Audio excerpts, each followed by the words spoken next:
सेक्सोजोन technical and non technical classes में आप सभी लोग का स्वागत है। तो आज जो मैं आपके साथ टॉपिक डिस्कस करने जा रहा हूँ वो है प्रतिरोध तापमान गुणांक। तो आज हम आपके साथ प्रतिरोध तापमान गुणांक के बारे में पूरी डिटेल डिस्कस करने वाले हैं। तो यहाँ पर पहले मैं आपको थ्योरिकल एनालिसिस बताने वाला हूँ, उसके बाद में इसके न्यूमेरिकल और क्वेश्चन भी कराऊंगा। तो आप हमारे साथ वीडियो में बने रहें।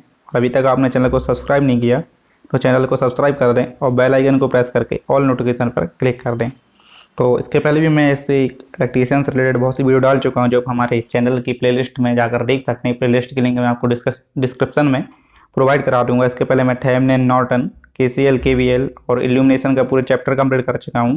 साथ में कैपेसिटर इंडक्शन मोटर के कैपेसिटर स्टार्ट इंडक्शन मोटर के जो टाइप्स होते हैं उनको भी डिस्कस कर चुके हैं। और ऐसी बहुत सी इंटरेस्टिंग वीडियो के लिए आप हमारे चैनल को सब्सक्राइब कर दें। तो चलिए, तो आज हम आज का टॉपिक डिस्कस करते हैं। तो यहाँ पे पहले मैं आपको पूरा थ्योरिकल एनालिसिस बताऊंगा, उसके बाद हम इसके क्वेश्चन और न्यूमेरिकल पर चलेंगे। तो आप हमारे साथ वीडियो में लास्ट तक बने रहें। तो यहाँ पर है कि किसी प्रतिरोध के तापमान में, सबसे पहले हम देखते हैं कि प्रतिरोध तापमान गुणांक की डेफिनेशन क्या होती है। तो किसी भी पदार्थ के तापमान में क्या होता है, किसी भी पदार्थ का क्या होता है, एक रेजिस्टेंस होता है। तो किसी भी पदार्थ के तापमान में 1 डिग्री सेल्सियस की वृद्धि करने पर, यदि हम क्या करते हैं, किसी भी पदार्थ के टेम्परेचर में 1 डिग्री सेल्सियस की वृद्धि करते हैं तो उसके प्रतिरोध में क्या होती है, जितनी वृद्धि हो जाती है वह उसका प्रतिरोध तापमान गुणांक कहलाता है। ठीक, तो जैसे मान लेता हूँ कि मेरा ये कोई कंडक्टर है, ठीक, जिसका पहले प्रतिरोध कितना था, 10 ओम था। ठीक, और अब मैं क्या करता हूँ, इसके और इसका टेम्परेचर कितना था, 100 डिग्री सेल्सियस था। ठीक, अब मैं क्या करता हूँ, इसके जो टेम्परेचर को है वो बढ़ाकर कितना कर देता हूँ, 101 डिग्री सेल्सियस। तो इसके बाद इसका जो रेजिस्टेंस है वो लगभग मान लेते हैं कि 12 ओम हो जाता है, 12 ओम हो जाता है। तो इसका जो प्रतिरोध तापमान गुणांक कितना हो जाएगा आपका, 2 ओम पर डिग्री सेल्सियस। ठीक, तो यहाँ पर क्या होता है, आपका जो प्रतिरोध तापमान गुणांक क्या कहलाता है, प्रति डिग्री सेल्सियस। यानी कि किसी भी कंडक्टर का या रेजिस्टेंस का या वायर का, यानी कोई भी पदार्थ का, यदि हम क्या करते हैं, 1 डिग्री सेल्सियस तापमान में वृद्धि करते हैं, यदि हम किसी भी पदार्थ के तापमान में 1 डिग्री सेल्सियस की वृद्धि करते हैं तो उसके प्रतिरोध में जो वृद्धि हो जाती है वो उसके क्या कहलाती है, प्रतिरोध तापमान गुणांक कहलाती है। तो यहाँ पर आपको जो प्रतिरोध तापमान गुणांक है वो धनात्मक, ऋणात्मक तथा इकाई भी हो सकता है। ठीक, तो जब भी हम क्या करते हैं, धनात्मक प्रतिरोध तापमान गुणांक क्या होता है हम इसको समझते हैं। तो क्या होता है, यदि तापमान में वृद्धि होने पर प्रतिरोध के मान में भी वृद्धि होती है तो प्रतिरोध का तापमान गुणांक का मान धनात्मक होता है। यानी क्या किया कि जब मैं कोई एक वायर था जिसका मैंने प्रतिरोध बढ़ाया, जिसका मैंने टेम्परेचर बढ़ाया, तो टेम्परेचर बढ़ने के साथ साथ उसके प्रतिरोध में भी वृद्धि हो जाए तो उसका प्रतिरोध तापमान गुणांक क्या होता है, धनात्मक होता है। ठीक, तो आपके जो सभी कंडक्टर होते हैं, यानी जितने भी आपके कंडक्टर या चालक होते हैं, इन सभी का क्या होता है, प्रतिरोध तापमान गुणांक धनात्मक होता है। ठीक, इसके बाद आती है ऋणात्मक प्रतिरोध तापमान गुणांक या नेगेटिव टेम्परेचर कोफिशिएंट। तो यहाँ पर क्या होता है, यदि तापमान में वृद्धि होने पर प्रतिरोध का मान घटता है तो प्रतिरोध का तापमान गुणांक ऋणात्मक होता है। ठीक, यदि क्या होता है, तापमान में वृद्धि करने पर प्रतिरोध के मान में क्या हो जाता है, डिक्रीज हो जाता है। ठीक, यानी मैंने किसी भी वायर का जो है रेजिस्टेंस बढ़ाया या किसी भी प्रकार का रेजिस्टेंस बढ़ाया और उसका प्रतिरोध क्या हो गया, कम हो गया, तो क्या कहलाता है, आपका प्रतिरोध तापमान गुणांक ऋणात्मक कहलाता है। ठीक, तो क्या कहलाएगा, सभी अर्धचालक तथा इलेक्ट्रोलाइट, और यहाँ पर आप एक और चीज याद कर सकते हैं, कुचालक। ठीक, तो जितने भी अर्धचालक, इलेक्ट्रोलाइट और कुचालक होते हैं, इनका प्रतिरोध तापमान गुणांक क्या होता है, ऋणात्मक होता है। यानी हम क्या करेंगे, इन सभी पदार्थ का यदि प्रतिरोध तापमान बढ़ाएंगे तो इसका प्रतिरोध क्या हो जाएगा, घट जाएगा। जबकि इसके विपरीत कंडक्टर का यदि हम प्रतिरोध तापमान बढ़ाते हैं तो उसका प्रतिरोध क्या हो जाएगा, कम हो जाएगा। तो इसको हम क्या बोलते हैं, ऋणात्मक प्रतिरोध तापमान गुणांक। इसके बाद हमारा आता है इकाई प्रतिरोध तापमान गुणांक, इकाई या यूनिटी टेम्परेचर कोफिशिएंट। ठीक, तो यदि तापमान के मान में वृद्धि करने पर क्या होता है, यदि हम किसी भी पदार्थ या वायर का तापमान में वृद्धि करते हैं तो उसका जो रेजिस्टेंस है वो चेंज ना हो, क्या बना रहे, लगभग यूनिटी करना रहे।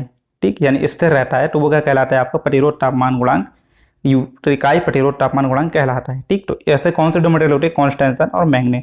तो ये आपके IMP हैं, इन दोनों को जरूर याद रखें कि कॉन्स्टेंशन और मैंगनीज का प्रतिरोध तापमान गुणांक क्या होता है, इकाई होता है। इसके बाद आता है हमारा अनियमित प्रतिरोध तापमान गुणांक। ठीक, तो ये क्या होता है, यदि तापमान में वृद्धि करने पर प्रतिरोध के मान में वृद्धि हो या कमी हो। ठीक, तो यहाँ पर क्या होता है, कुछ ऐसे मटेरियल होते हैं जिनका प्रतिरोध तापमान गुणांक निश्चित नहीं होता।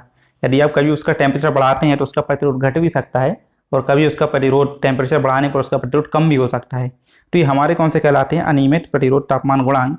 और ये हमारा, इसके अंदर हमारा कौन सा आता है, यूरेका। तो ये भी एक IMP पॉइंट, इसको जरूर याद रखें। तो यहाँ पर अक्सर क्वेश्चन पूछा जाता है कि अर्धचालक का प्रतिरोध तापमान गुणांक क्या होता है, तो यहाँ पर क्या हो जाएगा आपका ऋणात्मक, और चालक का क्या होता है तो धनात्मक, और कुचालक का भी आपका क्या होता है, यहाँ पर मैं कुचालक लिखना भूल गया हूँ तो आप इसको याद कर लें कुचालक। तो कुचालक का भी प्रतिरोध तापमान गुणांक क्या हो जाता है, ऋणात्मक होता है। ठीक, तो हम देखते हैं कुछ पदार्थों का प्रतिरोध तापमान गुणांक। इसके बाद मैंने यहाँ पर आपको इसके पहले एक वीडियो भी अपलोड कर चुका हूँ, जैसे मैंने आपको बताया है कि प्रतिरोध का धनात्मक, जो किसी भी प्रतिरोध का तापमान गुणांक है वो धनात्मक क्यों होता है। इसको हम आगे भी डिस्कस करेंगे, किसी भी प्रतिरोध का तापमान गुणांक धनात्मक क्यों होता है। ठीक, तो उस वीडियो की लिंक मैं आपको डिस्क्रिप्शन में प्रोवाइड करा दूंगा, जहाँ से आप उस वीडियो को देखकर उस टॉपिक को डिटेल में समझ सकते हैं। तो यहाँ पर हम देखते हैं कुछ पदार्थ जिनके प्रतिरोध तापमान गुणांक क्या होंगे। तो देखिए सिल्वर क्या होता है, सिल्वर का जो प्रतिरोध तापमान गुणांक होता है, तो यहाँ पर क्या है, सबसे पहले इसके मटेरियल के बारे में बताया गया है, कौन कौन से मटेरियल है। ठीक, इसके बाद यहाँ पर केमिकल सिंबल, यानी कि यहाँ पर जो इसका सिंबल होता है उसको, इसके बाद क्या है केमिकल कंपाउंड्स यानी कि मिश्रण और सिंबल, इसके बाद टेम्परेचर कोफिशिएंट। ठीक, और यहाँ पर जो टेम्परेचर कोफिशिएंट है लगभग 20 डिग्री सेल्सियस पर बताया गया है। तो आप एक पॉइंट जरूर याद रखिए कि टेम्परेचर कोफिशिएंट एक स्थिर क्वांटिटी नहीं होती।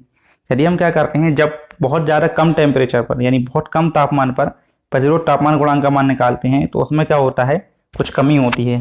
ठीक, और जब हम क्या करते हैं बहुत ज़्यादा टेम्परेचर प्रतिरोध तापमान गुणांक को निकालते हैं तो अल्फा में क्या होते हैं, आपकी प्रतिरोध तापमान गुणांक हम अल्फा से शो करते हैं। इस अल्फा में क्या होता है, परिवर्तन आने लगते हैं। तो यहाँ पर जो भी वैल्यू दी गई है वो आपको कितनी दी गई है, 20 डिग्री सेल्सियस पे, कि 20 डिग्री सेल्सियस पे इन सब पदार्थों का प्रतिरोध तापमान गुणांक दिया गया है। ठीक, तो ये जरूर याद रखें कि अल्फा एक कांस्टेंट वैल्यू नहीं है, लगभग ये जब इसका टेम्परेचर बहुत कम होता है किसी पदार्थ का या बहुत ज़्यादा होता है तो इसमें क्या होते हैं, कुछ वेरिएशंस आते हैं। ठीक, तो यहाँ पर लगभग इसको कांस्टेंट मान लेते हैं, एक वैल्यू पे लगभग 20 डिग्री सेल्सियस पे इन सबका मान दिया गया है। तो यहाँ पे देखिए सिल्वर। ठीक, तो सिल्वर का प्रतिरोध का सिंबल क्या होता है, Ag, और उसका प्रतिरोध तापमान गुणांक कितना होता है, 0.038। इसके बाद हमारा होता है कॉपर। तो कॉपर का जो सिंबल है वो Cu होता है और इसका प्रतिरोध तापमान गुणांक क्या होता है, 0.0386। ठीक, इसके बाद हमारा होता है गोल्ड। तो गोल्ड के लिए क्या होता है, सिंबल Au होता है और उसका प्रतिरोध तापमान गुणांक कितना होता है, 0.034। ठीक, यानी कि यदि हम किसी भी गोल्ड का टेम्परेचर में 1 डिग्री सेल्सियस की वृद्धि करेंगे तो इसका जो प्रतिरोध का मान कितना हो जाएगा, 0.034 ओम बढ़ जाएगा। ठीक, इसके बाद हमारा आता है एल्यूमिनियम। तो एल्यूमिनियम के लिए कितना होता है, 0.0429। इसके बाद हमारा होता है टंगस्टन, और टंगस्टन का हमारा सिंबल क्या होता है, W, और इसके लिए प्रतिरोध तापमान गुणांक का मान कितना होता है, 0.45। इसके बाद हमारा क्या आता है आयरन। तो आयरन का सिंबल क्या होता है, आप सभी लोग को याद होगा, Fe। ठीक, तो ये टंगस्टन का सिंबल जरूर याद रखेंगे, W। ये एक बार PGCL में पूछा जा चुका है, सॉरी TA के पेपर में पूछा जा चुका है कि टंगस्टन का सिंबल क्या होगा, W। तो इसको जरूर याद रखें कि इस टंगस्टन का सिंबल क्या होता है, W। ठीक, तो यहाँ पर आयरन, तो आयरन का जो आपका प्रतिरोध तापमान गुणांक वो कितना होता है, 0.651। इसके बाद हमारा होता है प्लेटिनियम, और प्लेटिनियम के लिए प्रतिरोध तापमान गुणांक कितना होता है, 0.3927। इसके बाद होता है हमारा मैंगनीन। ठीक, तो मैंगनीन के में किस किस का मिश्रण होता है, इसको जरूर याद रखें। मैंगनीन किससे मिलकर करता है, कॉपर, मैंगनीज और निकेल से। ठीक, तो यहाँ पर कॉपर का परसेंट कितना होता है, 84%, मैंगनीज 12% और निकेल आपका कितना होता है, 4%।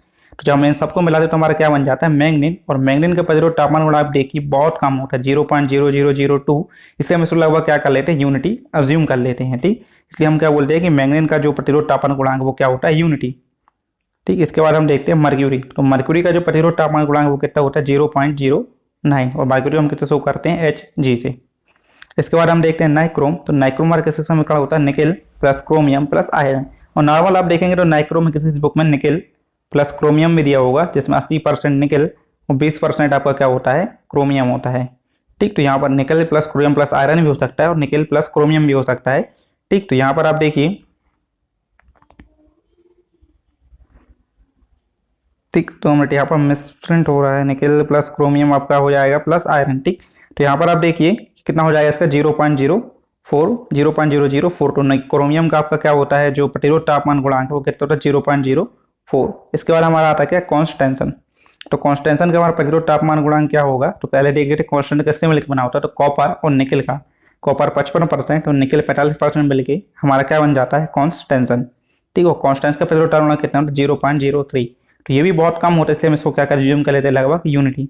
इसके बाद हम आते हैं कार्बन। तो कार्बन, जर्मेनियम, सिलिकॉन, ये सब आप पहचानते होंगे, ये सब हमारे क्या होते हैं, सेमीकंडक्टर। तो मैंने आपको पहले बताया था कि सेमीकंडक्टर का प्रतिरोध तापमान गुणांक क्या होता है, ऋणात्मक होता है। तो आप देख सकते हैं कि कार्बन का जो प्रतिरोध तापमान गुणांक कितना है, -0.005।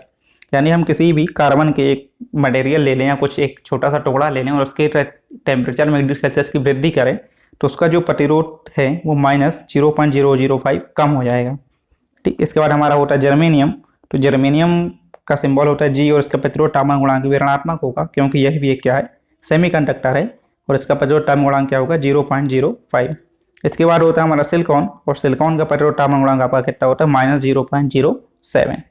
इसके बाद हम देखते हैं ब्रास। तो ब्रास किस किस से मिलकर बना होता है, कॉपर 50 से 60%, जिंक 50 से 35%। ठीक, तो कॉपर ब्रास किसका मिश्रण होता है, कॉपर और जिंक का। ठीक, तो ब्रास मतलब हमारा कांसा होता है। ठीक, इसको हम हिंदी में कांसा बोलते हैं ब्रास। तो इसको हम क्या बोलेंगे, इसका जो प्रतिरोध तापमान गुणांक कितना होता है, 0.0015। ठीक, इसके बाद हमारा आता है निकेल। निकेल एक धातु है, तो निकेल का क्या हो जाएगा प्रतिरोध तापमान गुणांक 0.641। इसके बाद हमारा आता है टिन।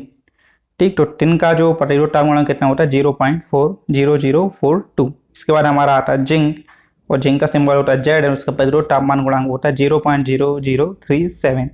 इसके बाद हम देखते हैं मैंगनीज। तो मैंगनीज का प्रतिरोध तापमान का सिंबल होता है Mn, और इसका प्रतिरोध तापमान गुणांक भी बहुत कम होता है, 0.001। और उसके बाद हमारे आते हैं टेंटलम। तो टेंटलम का सिंबल होता है T, और उसका प्रतिरोध तापमान गुणांक होता है 0.003।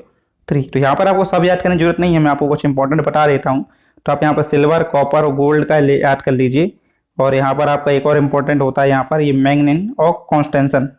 ये तो बहुत इंपॉर्टेंट होते हैं, क्योंकि इनका प्रतिरोध तापमान हम लोग इकाई एज्यूम कर रहे हैं। और इसके साथ साथ आप यहाँ पर इस टेंटलम इस मैंगनीज का भी याद कर लीजिए। ठीक, मैंगनीज। ठीक, तो मैंगनीन और मैंगनीज लगभग उसी से मिलके बनते हैं। तो यहाँ पे मैंगनीन का होता है 0.002, और उसका हो जाता है 0.001, और कॉपर का याद रखें 0.000386। तो आप इसको सीधे सीधे याद कर सकते हैं 0.004।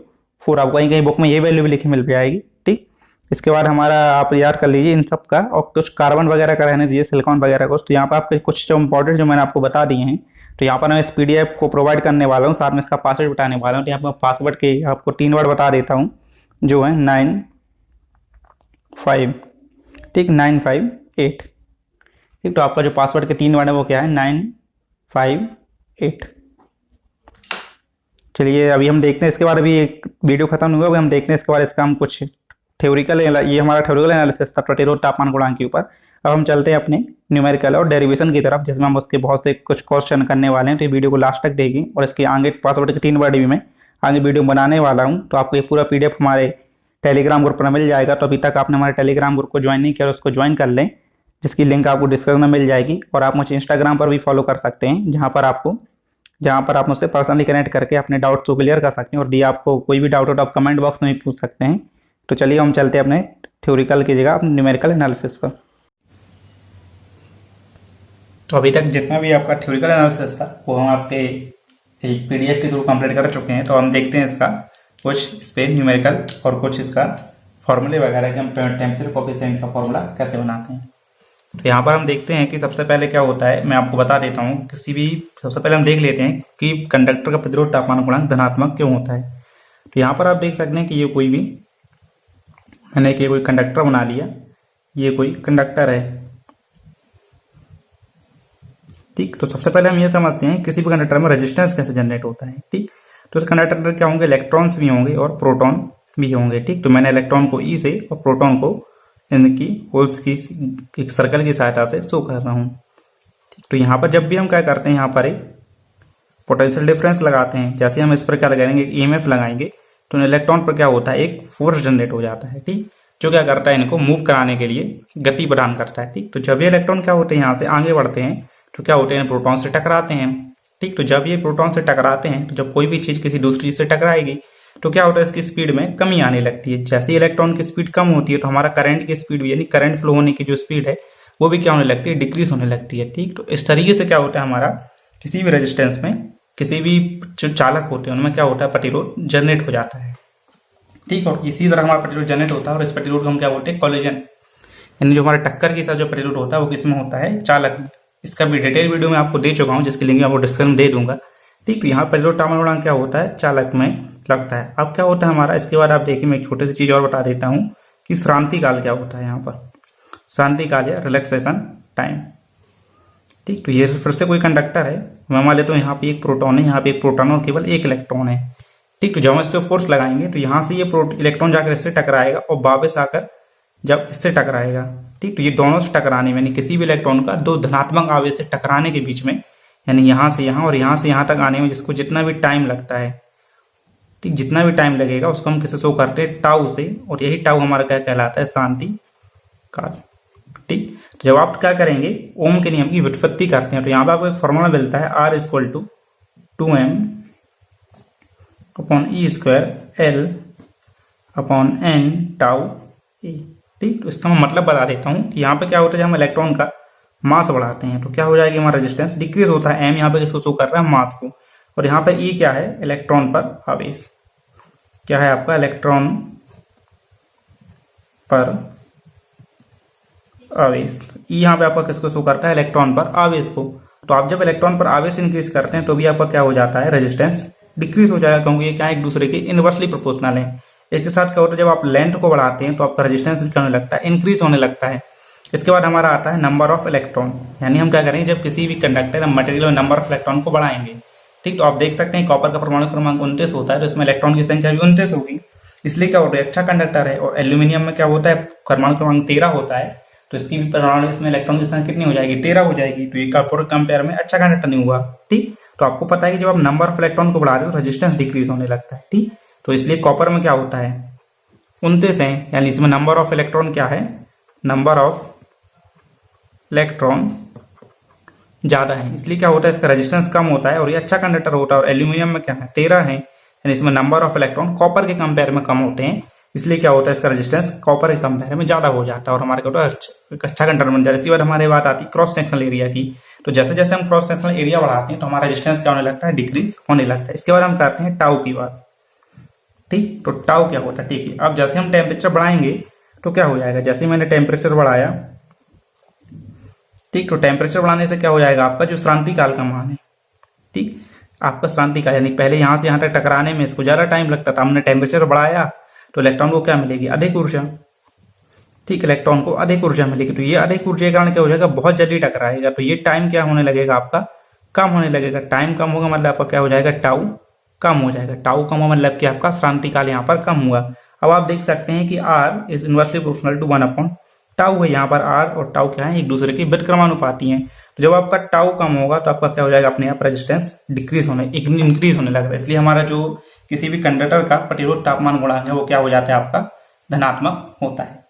ठीक, इसलिए हमारा क्या होता है, प्रतिरोध तापमान गुणांक का मान धनात्मक होता है, किसके लिए, कंडक्टर के लिए। और इसी विपरीत जब सेमीकंडक्टर में जाएंगे तो सेमीकंडक्टर क्या होता है, इसको ज्यादा एनर्जी मिलती है और इसमें जो रेजिस्टेंस जनरेट होता है उस तरह से कॉलिजन से नहीं होता है, इसलिए क्या होता है, वहां पर इसका प्रतिरोध तापमान गुणांक ऋणात्मक होता है। जब आप इलेक्ट्रोलाइट की बात करते हैं तो वहां पर क्या हो जाता है, इसमें जो आयन है वो बहुत ज्यादा तेजी से चलते हैं और जल्दी से एनोड से कैथोड की तरफ जाने लगते हैं, इसलिए क्या हो जाता है, हमारा प्रतिरोध तापमान गुणांक उसमें ऋणात्मक होता है। ठीक, और हम देखते हैं प्रतिरोध तापमान गुणांक का फॉर्मूला कैसे निकालते हैं। तो चलिए हम चलते हैं अपने फॉर्मूले की तरफ। तो यहाँ पर मैं आपको इसका पीडीएफ देने वाला हूं। ठीक, तो यहाँ पर आप देख सकते, हम चलते हैं अपने फॉर्मूले की तरफ। ठीक, तो प्रतिरोध तापमान गुणांक हम किससे शो करते हैं, आपको सबको पता हुआ किससे शो करते हैं, हम अल्फा से। ठीक, तो यहाँ पे अल्फा इक्वल टू क्या है, हमारा प्रतिरोध तापमान गुणांक। तो यहाँ पे मेरा अल्फा क्या है, प्रतिरोध तापमान गुणांक। ठीक, तो अल्फा इक्वल टू मैं फॉर्मूला क्या लिखता हूं, अल्फा इक्वल टू हम फॉर्मूला लिखते हैं RT minus R0 divided by R0 into T. RT मतलब क्या हो जाएगा आपका T डिग्री सेल्सियस पर प्रतिरोध, और यहाँ पे R0 आपका क्या हो जाएगा 0 डिग्री सेल्सियस पर प्रतिरोध। ठीक, इसके बाद हम देखते हैं। ठीक, तो यहाँ पे T इक्वल टू क्या हो जाएगा, आपका तापमान। ठीक, अल्फा इक्वल टू क्या है, हमारा प्रतिरोध तापमान गुणांक। ठीक, ये क्या होता है, हमारा प्रतिरोध तापमान गुणांक का एक जनरल फॉर्मूला होता है। ठीक, अब आप देखेंगे बुकों में तो इसी फॉर्मूले को लोग थोड़ा सा चेंजेस करके वेरिएशन लाकर क्या कर देते हैं, आपका क्वेश्चन में चेंजेस लाते हैं। तो यहाँ पर क्या है, यदि मैं इस फॉर्मूले को थोड़ा सा चेंज करता हूँ और ये आपका क्या लिखा है, alpha equal to RT minus R0 into T. अब मैं क्या करता हूँ, इस R0T को ऊपर इंटू कर देता हूँ, तो मेरा फॉर्मूला क्या हो जाएगा, alpha into R0 into T divided by RT minus R0। ठीक, अब मैं क्या करता हूँ, इस R0 को भी इस साइड ले आता हूँ, तो मेरा क्या हो जाएगा, alpha into R0T plus R zero equal to R T. ठीक, ये मेरा फॉर्मूला बन जाएगा आर टी। ठीक, तो आर टी इक्वल टू मैं क्या लिख सकता हूँ, alpha R zero T plus R zero. ठीक, अब मैं क्या कर रहा हूँ, यहाँ से आर जीरो को कॉमन निकाल लेता हूँ। ठीक, तो मेरा आर जीरो जब कॉमन निकालूंगा तो क्या हो जाएगा, मेरा आर जीरो बाहर आ जाएगा, तो यहाँ पे क्या बचेगा, one alpha T plus one. ठीक, तो हमारा फॉर्मूला क्या बन जाएगा, R T equal to R zero one plus alpha T. ठीक, तो ये एक फॉर्मूला आपका ये बनता है, R T equal to R zero one plus alpha T. ठीक, तो इस फॉर्मूले को भी याद रखें, तो आपको याद रखने की जरूरत नहीं है। अगर आपको क्वेश्चन आता है और आप उस वैल्यू को इस फॉर्मूले में रखेंगे तो भी आपका आंसर सेम आएगा, लेकिन यदि आपको ये फॉर्मूला याद है तो आपको थोड़ा सा क्वेश्चन करने में आसानी होगी, लेकिन कोई चेंजेस नहीं आते। अब क्या होता है यहाँ पर कि यहाँ पर हमको यदि किसी भी क्वेश्चन को सॉल्व करना है तो हमारे पास क्या होना चाहिए, 0 डिग्री सेल्सियस का प्रतिरोध होना चाहिए। लेकिन आपको कुछ क्वेश्चन ऐसे भी देखने को मिलते हैं जिनमें क्या होता है, आपका 0 डिग्री सेल्सियस पे रेजिस्टेंस का मान नहीं दिया होता, तो उनको कैसे सॉल्व करेंगे। तो यहाँ पे मैं मान लेता हूँ कि क्या करता हूँ कि जो पहला कंडक्टर है, ठीक, पहला कंडक्टर मैंने एक ले लिया, पहला कंडक्टर जिसमें क्या है कि रेजिस्टेंस आपने मान लिया R1। ठीक, और प्रतिरोध तापमान गुणांक आपका क्या है, अल्फा ही लेते हैं। ठीक, प्रतिरोध तापमान गुणांक आप मान लेते हैं अल्फा 1, और मैंने यहाँ पे क्या मान लिया है, ठीक, एक मैंने रेजिस्टेंस मान लिया T1। ठीक, सॉरी यहाँ पे मैं अल्फा कॉमन ले लेता हूँ कि दोनों रेजिस्टेंस क्या है, दोनों कंडक्टर है वो एक मीटर लेके बने, इसलिए क्या हो जाएगा, आपका प्रतिरोध तापमान गुणांक बराबर हो जाएगा। ठीक, और यहाँ पे मैं जो पहला टेम्परेचर वो क्या मैंने मैं क्या मान लिया RT1। ठीक, ठीक, तो ये मेरा किसके लिए हो जाएगा, RT1, यानी कि टेम्परेचर RT1 पर प्रतिरोध में मान लेते कुछ दिया होगा। ठीक, R1 दिया होगा आपको, T1 दिया होगा, लेकिन R0 नहीं दिया होगा। और दूसरे कंडक्टर भी मान लेता हूँ। ठीक, तो दूसरा कंडक्टर में सेम टू सेम है कि R2 दिया है आपका, अल्फा दिया है, T2 दिया है और RT2 दिया है, लेकिन क्या है आपका R02 नहीं दिया। तो इस टाइप के क्वेश्चन को आपको सॉल्व करने के लिए क्या करना है, इस फॉर्मूले को मॉडिफाई करना है। तो पहले मैं मान लेता हूँ RT1 इक्वल टू क्या हो जाएगा आपका R0 1 प्लस अल्फा T1। ठीक, ये मेरा हो जाएगा पहला इक्वेशन। ऐसे मैं लिख लेता हूँ RT2 के लिए, केवल जहाँ पर T है वहाँ पर 1 कर दिया, तो RT2 के लिए क्या हो जाएगा R0 1 प्लस, ठीक, दूसरे कंडक्टर रेजिस्टेंस टेम्परेचर कितना है T2, तो 1 प्लस अल्फा T2। ठीक, अब हम क्या करेंगे, फर्स्ट इक्वेशन को सेकंड से डिवाइड कर दें, तो हमारा क्या हो जाएगा RT1 equal to R0 1 plus alpha T1। ठीक, divided by RT2 equal to R0 1 plus alpha T2। यहाँ से R0 से R0 आपका कैंसिल हो जाएगा, तो आप दोनों कंडीशन में क्या कर सकते हैं, R0 ना होने की स्थिति में आप RT1 और RT2 की वैल्यू डिसाइड कर सकते हैं। इस फॉर्मूले से आता है RT1 upon RT2 equal to 1 upon alpha T1 upon T2। चलिए हम एक क्वेश्चन को देख लेते हैं थोड़ा सा। तो यहाँ पे मैं क्वेश्चन नहीं बता देता हूँ कि कोई आपका कंडक्टर है, मान लेते हैं इसका कि पहले रेजिस्टेंस कितना था R1, यानी कि पहले रेजिस्टेंस का 10 डिग्री सेल्सियस था R0 पे। ठीक, R0 पे इसका जो रेजिस्टेंस था वो था 10 ओम। ठीक, यहाँ पे मैं इसका यूनिट बताना भूलिएगा, तो इसका आप देखिए यूनिट देखिए अल्फा का RT माइनस R0, यानी आपका कुछ ना कुछ रेजिस्टेंस आएगा तो आप क्या लिखेंगे, ओम। ठीक, R0 के लिए हम क्या लिखेंगे, ओम, और T यानी टेम्प, T यहाँ पे क्या है तापमान, हम क्या लिखेंगे डिग्री सेल्सियस। तो आपका ओम से ओम कैंसिल हो जाएगा, तो आपका जो अल्फा की यूनिट हो जाएगी क्या हो जाएगी, प्रति डिग्री सेल्सियस या 1 अपॉन डिग्री सेल्सियस। तो इसको भी जरूर याद रखें कि प्रतिरोध तापमान गुणा की यूनिट क्या होती है, पर डिग्री सेल्सियस। अब हम चलते हैं यहाँ पर देखने की R0, मैंने मान लिया कि R0 की वैल्यू दी है 10 ओम। ठीक, यहाँ पे RT दिया है, ठीक, RT आपको डिसाइड करना, सॉरी RT मैं मान लेता हूँ कि RT दिया है 15 ओम। ठीक, और अल्फा की वैल्यू दी है 1 डिग्री पर डिग्री सेल्सियस। ठीक, तो आपको सॉरी यहाँ पे मान लेता हूँ कि आपका RT दिया है 15 ओम। ठीक, सॉरी यहाँ पर डिग्री सेल्सियस बोलिए मैंने, तो RT क्या है 15 ओम।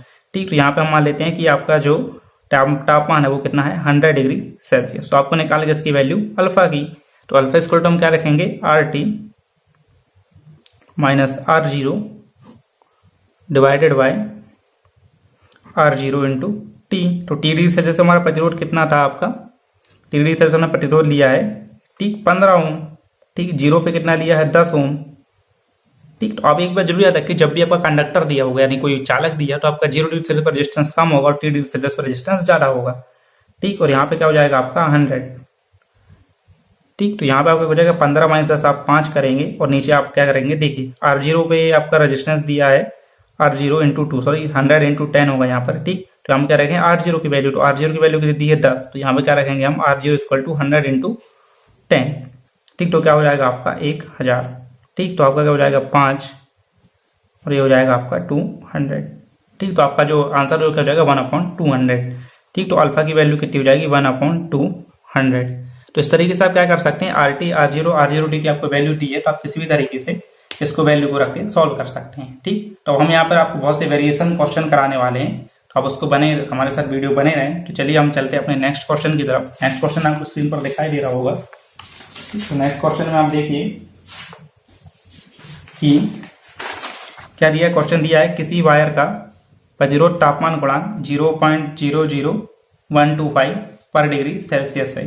ठीक, यदि 2000 की पर वायर का 200 केल्विन टेम्परेचर पर वायर का प्रतिरोध 200 केल्विन टेम्परेचर वायर का प्रतिरोध 1 ओम है, तो 2 ओम पर वायर का प्रतिरोध का तापमान क्या होगा। ठीक, यानी कि क्या है कि पहले जो उसका जो 200 केल्विन पर प्रतिरोध है वो 1 ओम दिया है, तो 2 ओम पर जब वायर का रेजिस्टेंस हो जाएगा तो उसका प्रतिरोध तापमान क्या होगा। ठीक, तो यहाँ पे 0 नहीं दिया, तो मैंने आपको इसके पहले जो फॉर्मूला बताया था उससे भी सॉल्व कर सकते हैं, लेकिन यहाँ पे मैं आपको एक और फॉर्मूला बताने वाला हूँ जिससे आप इसको और ज्यादा आसानी से सॉल्व कर पाएंगे। तो देखिए यहाँ पे जो रेजिस्टेंस है वो किस किस पे डिपेंड करता है आपका। ठीक, तो आपका जो रेजिस्टेंस है वो किस पे डिपेंड करेगा, R2 इक्वल टू क्या हो जाएगा आपका, R2 जो है वो किस किस पे डिपेंड करेगा, यानी कि जब आप इसका रेजिस्टेंस बढ़ा लेंगे। ठीक, तो ये क्या हो जाएगा R2 माइनस R1, ये सीधा समानुपाती होता है किसके, आपके R1 की, यानी कि जो इसका पहला रेजिस्टेंस दिया है। ठीक, या R के। ठीक, तो यहाँ पे जो R2 माइनस R1 सीधा समानुपाती किसके होता है, R1 के। ठीक, और आपका जो R2 माइनस R1 है, यानी कि आपका जो टेम्परेचर में जो वेरिएशन है, यानी R2 माइनस R1 किसके समानुपाती होता है, T2 माइनस T1 के। ठीक, तो यहाँ पे आपका लेफ्ट हैंड साइड इक्वल है, तो आप इसको ऐसे करके लिख लीजिए, R2 minus R1 equal to R1 into T2 minus T1। ठीक, अब इसको इस तरीके से भी लिख सकते हैं, R2 equal to R1 equal to T2 minus T1। ठीक, तो यहाँ पे हम क्या करेंगे, हम आपका समानुपाती का यहाँ पे इक्वल टू, सॉरी यहाँ पे आपका इक्वल टू जगह पर क्या आएगा, समानुपाती का, यानी समानुपाती का साइन है। ठीक, यहाँ पे आप याद रखिए क्या है इसका, समानुपाती का साइन है। अब हम क्या करेंगे, R2 माइनस R1, यहाँ पे समानुपाती का साइन हटाएंगे तो आपका एक कांस्टेंट आता है, वो कांस्टेंट आपका क्या हो जाएगा, अल्फा। अल्फा इक्वल टू क्या हो जाएगा, R1। ठीक, ये पहले समानुपाती का साइन था, मैंने क्या लगाया यहाँ पर, अल्फा लगाया। चलिए मैं इसको ऐसे बना देता हूँ, तो ये मेरा क्या हो जाएगा अल्फा। ठीक, R1 T2 माइनस T1। ठीक, तो अब मैं क्या करूंगा, R2। ठीक है, अब R2 यहाँ पर है, तो मैं R2 की वैल्यू हमको निकालनी है, R2 का मान यानी R2 इक्वल टू क्या हो जाएगा मेरा R1। ठीक, R2 इक्वल टू आपका हो जाएगा R1, और ये हो जाएगा आपका अल्फा।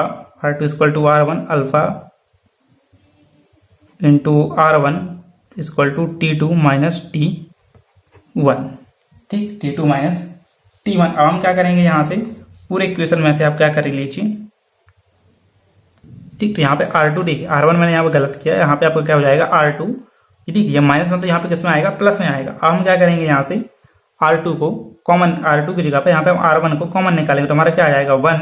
यहाँ से R1 कॉमन हो गया तो क्या हो जाएगा अल्फा T2 माइनस T1। तो आपका जो फॉर्मूला बनेगा क्या हो जाएगा, R2 equal to R1 1 plus alpha T2 minus T1। तो इस फॉर्मूले को भी आप याद रखिए, यदि आपको याद रखना है। अगर आप चाहते तो इस फॉर्मूले को भी मॉडिफाई करके निकाल सकते हैं, लेकिन यहाँ पे थोड़ा सा इजी है, तो आप सीधा फॉर्मूला याद रखिए कि R2 इक्वल टू क्या होता है, R1 1 plus alpha T2 minus T1। अब देखिए हमको क्या दिया है, पहले वायर का रेजिस्टेंस आपको दिया है कितना, 2 ओम। ठीक, वायर का रेजिस्टेंस कितना हो जाता है, 2 ओम। ठीक, यानी कि तो 2 ओम पर वायर का तापमान क्या होगा। ठीक, 2 ओम दिया। ठीक, R1 की वैल्यू पहला रेजिस्टेंस कितना था, 1 ओम, तो मैंने क्या रखूंगा 1। ठीक, 1 प्लस अल्फा की वैल्यू आपको दी है 0.00125। तो ये आपको क्या दी है, अल्फा की वैल्यू दी है। ठीक, अब हम क्या करेंगे यहाँ पे T2। ठीक, तो T2 की वैल्यू आपको क्या करना है, निकालना है। ठीक, वायर का तापमान क्या होगा, तो यहाँ पे आपको T2 का मान निकालना है, और उसके बाद आपको किसकी वैल्यू दी है, T1। ठीक, T1 की वैल्यू कितनी दी है आपकी, 200। ठीक, तो आपका T1 की वैल्यू आपको कितनी दे दी है यहाँ पर, 200। ठीक, तो यहाँ पर हम क्या करेंगे, T1 की वैल्यू आपको क्या दे दी है, 200 वैल्यू इसकी दे दी है। ठीक, तो यहाँ पर हम क्या करेंगे, इस 2 में से इस माइनस को एक हिस्सा लेंगे, 2 minus 1 equal to 1 plus 0.00125 equal to T2 minus 200। ठीक, तो ये 1 तो इधर आ गया। ठीक, ये वाला 1 क्या कर दिया मैंने, यहाँ पर कर दिया, तो मेरा क्या बचेगा 1 प्लस 0.0025। ठीक, सॉरी यहाँ पर इस स्टेप को अपना करके क्या कर सकते हैं, 1 को मैं पहले अंदर इंटू कर देता हूँ। तो मेरा क्या बन जाएगा 2 इक्वल टू, ये 1 पूरा अंदर जाएगा तो कोई चेंजेस तो आने वाले हैं नहीं, 1 प्लस 0.00125 प्लस T2 माइनस 200। मैंने क्या किया, इस 1 को यहाँ से ना, इसको अलग से ना करके मैंने इस 1 को अंदर कर दिया, ठीक, यानी इसका अंडर इंटू कर लिया, ठीक। अब ये 1 आया, अब मैं इस 1 को अगर इस साइड ले आऊँ तो क्या हो जाएगा 2 minus 1 equal to 0.00125 plus T2 minus 200, ठीक। तो अब क्या बढ़ेगा 1 इक्वल टू 0.0, दो में से एक जाएगा 0.0000125 इक्वल टू T2 माइनस 200। अब हम क्या करेंगे, इस 1 में से 1 माइनस इसको उस साइड लेके आएंगे, ठीक। अब ये इंटू में है तो आपका क्या हो जाएगा यहाँ पर, अभी जो आएगा किस में आएगा, डिवाइड में आएगा। तो आपका क्या हो जाएगा 1, ठीक। आपका क्या आएगा 1 अपॉन 0.00, यहाँ पे एक जीरो मैंने एक्स्ट्रा लिख लिया, 0.0125 इक्वल टू T2 माइनस 200, ठीक। अब हम क्या करेंगे 1 upon 0.00125 plus 200 equal to T2, ठीक। ये हो जाएगा आपका T2। जब आप इसको सॉल्व करेंगे तो आपका जो आंसर है वो कितना हो जाएगा, T2 इक्वल टू 1000 केल्विन, ठीक। सॉरी यहाँ पे आपको हो जाएगा T2 इक्वल टू क्या आ जाएगा 1000 केल्विन, ठीक। तो 2 ओम का आपको रेजिस्टेंस बढ़ाना तो कितना, आपको 1000 डिग्री सेल्सियस टेम्परेचर को बढ़ाना होगा। तो इस तरीके से क्वेश्चन को आपको कैसे सॉल्व करना है, तो ये आपको दिख रहा होगा कि R2 equal to R1 minus T2 upon T1 किया हमने पहले, ठीक। तो यहाँ पर क्या किया, इस फॉर्मूले को मैंने निकाला, तो अब इस डायरेक्ट इस फॉर्मूले को रखिए R2 equal to R1 1 plus alpha T2 minus T1। यहाँ पे R2 यानी पहले बार में कितना हो जाएगा 2 ओम, तो ये हो जाएगा आपका क्या R2, यानी 2 ओम आपका क्या हो जाएगा R2 है, और यहाँ पर 1 ओम क्या है आपका R1 है, ठीक। ये आपकी R1 की वैल्यू दी है, ठीक। और ये आपका यानी पहले जो रेजिस्टेंस टेम्परेचर कितना था 2000 केल्विन, 200 केल्विन, तो ये किसकी वैल्यू दी गई है T1 की। तो मैंने क्या कर लिया यहाँ पर T1 की जगह पर 200 रख लिया, और T2 जब इसको पूरा सॉल्व करेंगे तो आपका क्या आ जाएगा, आंसर आ जाएगा 1000 केल्विन, ठीक। अब हम चलते हैं अपने नेक्स्ट क्वेश्चन की तरफ। जो हमारा नेक्स्ट क्वेश्चन है वो आपको स्क्रीन पर दिखाई दे रहा होगा। नेक्स्ट क्वेश्चन है हमारा इसी फॉर्मूले के ऊपर बेसिस है हमारा, कि किसी मेटल के वायर का प्रतिरोध 0 डिग्री सेल्सियस पर 1.25 ओम है, ठीक। यदि प्रतिरोध का मान दोगुना कर दिया जाए, ठीक। यदि हम क्या करते हैं, प्रतिरोध के मान को दोगुना कर देते हैं तो तापमान को कितना बढ़ाना होगा। मैंने क्या किया, रेजिस्टेंस की जो वैल्यू है उसको मैंने दोगुनी कर दी है, तो अब मुझे तापमान को कितना बढ़ाना होगा। तो यहाँ पे भी हम वही फॉर्मूला लगाने वाले हैं, ये R2 equal to R1, R2 equal to आपका क्या था R1 1 plus alpha T2 minus T1, हम क्या कर लेंगे केवल यहाँ पर T1 रख लेंगे, ठीक। क्योंकि यहाँ पे केवल एक ही रेजिस्टेंस 0 डिग्री सेल्सियस पे दिया गया है, तो T2 माइनस T1 भी करते हैं तो भी 0 होता है। चलिए तो मैं इसको फॉर्मूले को रखता हूँ, क्या हो जाएगा RT2 equal to RT1 1 plus alpha T2 minus T1। ये मैंने आपको फॉर्मूला निकाल के बताया था, जो क्या था RT2 equal to RT1 equal to 1 plus alpha T2 minus T1, ठीक। यानी कि T2 डिग्री सेल्सियस पे, ठीक। तो यहाँ पे आप देखिए क्या दिया है, 0 डिग्री सेल्सियस पे दिया है, तो RT1 इक्वल टू क्या करेंगे 1 प्लस अल्फा, ठीक। पहले करेंगे 0 डिग्री, सो अल्फा T2, यहाँ पे आप 0 की वैल्यू रखेंगे तो उससे कोई वैल्यू नहीं रखने वाली, कितना हो जाएगा आपका सीधा सीधा 0 हो जाएगा। तो मैंने T1 की जगह पर आप 0 रखेंगे तो ये हट जाएगा यहाँ से, मैंने डायरेक्ट फॉर्मूला लिख लिया RT2 equal to RT1 1 plus alpha T2, ठीक। तो बारह रेजिस्टेंस आपका कितना हो जाता है, मैंने मान लिया कि यहाँ पर रेजिस्टेंस पहले RT1 पे आपका क्या था रेजिस्टेंस जो था, यानी पहले मैं मान लेता हूँ कि RT1 यानी T1 पे कितना रेजिस्टेंस था 0 डिग्री सेल्सियस पे R1 था। तो जब उसको क्या कर देता है कि हम टेम्परेचर को बढ़ाते हैं, ठीक। यानी कि हमको क्या करना है, अब रेजिस्टेंस को बढ़ाकर कितना करना है 2R1 करना है, ठीक। यानी कि दोगुना करना है, यानी कि R1 का और डबल करना है, तो R1 का डबल क्या हो जाएगा 2R1। तो 2R1 करना है तो कितना होगा, तो पहले मैंने हमारा रेजिस्टेंस कितना था R1, मेरे को करना कितना है 2R1, तो ये क्या हो जाएगा 1 प्लस अल्फा T2, ठीक। तो यहाँ पे आपको क्या दिया है 0 डिग्री सेल्सियस पे वैल्यू दी गई है 0 डिग्री सेल्सियस पे। यहाँ पे हम क्या करेंगे, इसका 0 डिग्री सेल्सियस रेजिस्टेंस की वैल्यू कोई मतलब नहीं, यहाँ पे अल्फा की वैल्यू चाहिए होगी हमको, ठीक। तो यहाँ पे अल्फा नहीं लिखा है क्वेश्चन में, तो इसका अल्फा आप लिख लीजिए, अल्फा का कितना है इसका 0.0025 डिग्री सेल्सियस। यहाँ पे मैं अल्फा लिखना भूल गया कि अल्फा इक्वल टू क्या हो जाएगा आपका 0.025 प्रति डिग्री सेल्सियस, तो आपका जो अल्फा 0.02 प्रति डिग्री सेल्सियस दिया है, ठीक। तो यहाँ पे हम अल्फा की वैल्यू रखेंगे तो ये R1 में से R1 जाएगा तो आपको क्या बचेगा, यहाँ में R1 से इस वाले R1 को कैंसिल कर सकते हो, मेरा क्या बचेगा केवल 2। ठीक, 2 1 प्लस अल्फा, अल्फा की वैल्यू कितनी है 0.0025। ठीक, और T2 की वैल्यू हमको निकालनी है। ठीक, तो ये आपका क्या हो जाएगा 1 प्लस 0 ठीक, T2 की वैल्यू आपको निकालनी है। मैं वापस क्या कर सकता हूँ, इस 1 को यहाँ पे लेके जाऊंगा तो क्या हो जाएगा 2 माइनस 1 इक्वल टू 0.0025 T2। ठीक, तो 2 माइनस 1 करेंगे तो आपका क्या हो जाएगा 1 इक्वल टू 0.0025 T2। तो T2 इक्वल टू क्या हो जाएगा आपका 1/0.0025। तो इसकी वैल्यू आपको कितनी हो जाएगी 1/0.0025 की 400 ओम।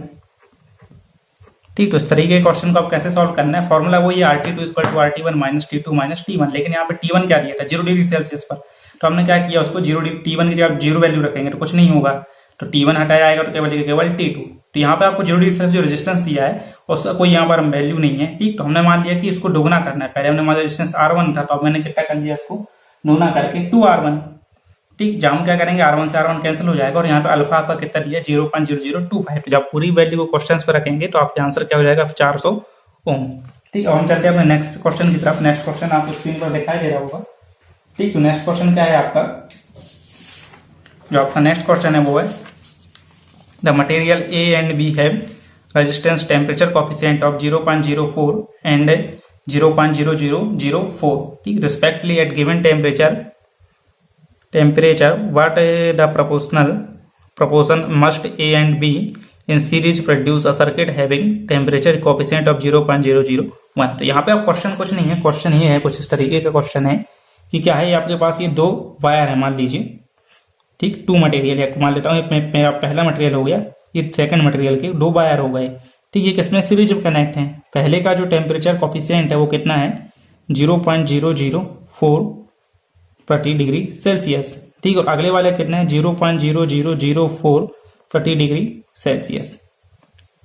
ठीक, तो यहाँ पे ये दोनों टेम्परेचर दिए गए हैं। ठीक, अगले बार उसको दिया है कि जब आप इसको क्या कर लेते हैं, हमने इन दोनों को सीरीज में कनेक्ट किया, पहले इसका इतना था और इसका इतना था, जब हमने इसको सीरीज में कनेक्ट किया तो इस कॉम्बिनेशन का जो टेम्परेचर कॉफिशिएंट आया वो कितना आया आपका 0.001।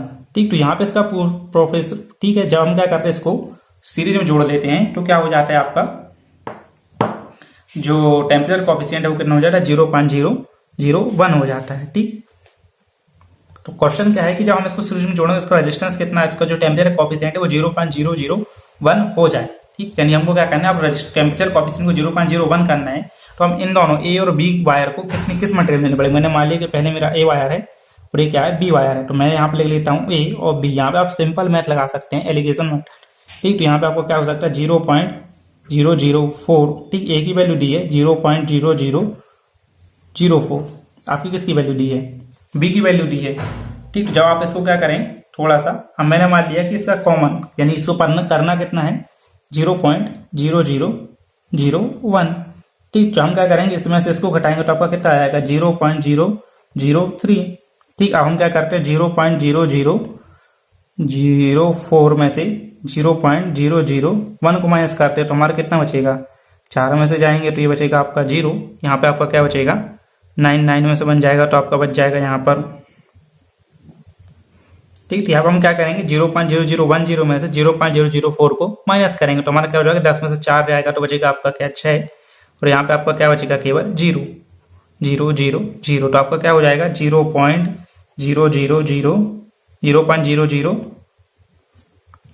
ठीक 0.006। ठीक, तो आपका जो वैल्यू आएगा वो कितनी आएगी 0.006, और आप 0.004 में से कहेंगे तो क्या है आपका 0.01। तो यहाँ पे आपकी जो वैल्यू है वो कितनी हो जाएगी 0.006। तो हम क्या करेंगे यहाँ पर इसको, अब आपको पूछा गया कि A और B को किस अनुपात में मिलाना होगा, तो यहाँ पे आपको एक और वैल्यू आएगी वो क्या हो जाएगी, यहाँ पे 3 जीरो है ना तो यहाँ पर आएगा 0.0006। तो आप क्या करेंगे 0.006 अपॉन 0.0003 करेंगे। ठीक, तो आपका जो रेशो आ जाएगा वो कितना आ जाएगा 0.001 डिवाइडेड बाय 0.002। तो आपका जो रेशो का वो क्या होगा 0.002 डिवाइडेड बाय 0.001। ठीक, जब आप इसको सॉल्व करेंगे तो ये 3 दशमलव यहाँ पर है तो यहाँ पे 3 डेसिमल हट गया, आपका क्या बचेगा केवल 0.02 डिवाइडेड बाय 1। तो आपका जो रेशो वो क्या हो जाएगा 0.02 डिवाइडेड बाय 1। तो यहाँ पे आप क्या कर सकते हैं, ए और बी का अनुपात निकाल सकते हैं। हमने क्या किया, सिंपल एलिगेशन मेथड लगाया, क्योंकि यहाँ पे क्या था, दोनों कॉमन चीज ही थी। यहाँ भी टेम्परेचर कॉफिशिएंट है, ये भी टेम्परेचर कॉफिशिएंट, ये भी टेम्परेचर कॉफिशिएंट। तो इस टेम्परेचर कॉफिशिएंट में से आप इसको माइनस कर दीजिए, इस टेम्परेचर कॉफिशिएंट में से आप इसको माइनस कर दीजिए, तो आपको ए और बी की वैल्यू मिल जाएगी इसके लिए 0.001 प्रति डिग्री सेल्सियस के लिए। अब उसके बाद आपको क्वेश्चन में ए या बी का रेशो पूछेगा या बी या ए का रेशो पूछेगा, तो आप उसकी वैल्यू के हिसाब से रख के इसका अनुपात निकाल सकते हैं। तो ये आपका सिंपल मैथ क्वेश्चन हो गया। इसके बाद आप देखिए, आपको कुछ ग्राफ बने लिखते हैं। तो यहाँ पर क्या होता है, मैं बनाना भूल गया कि टेम्परेचर रेजिस्टेंस में वेरिएशन होने पर उसका ग्राफ कैसे बनता है।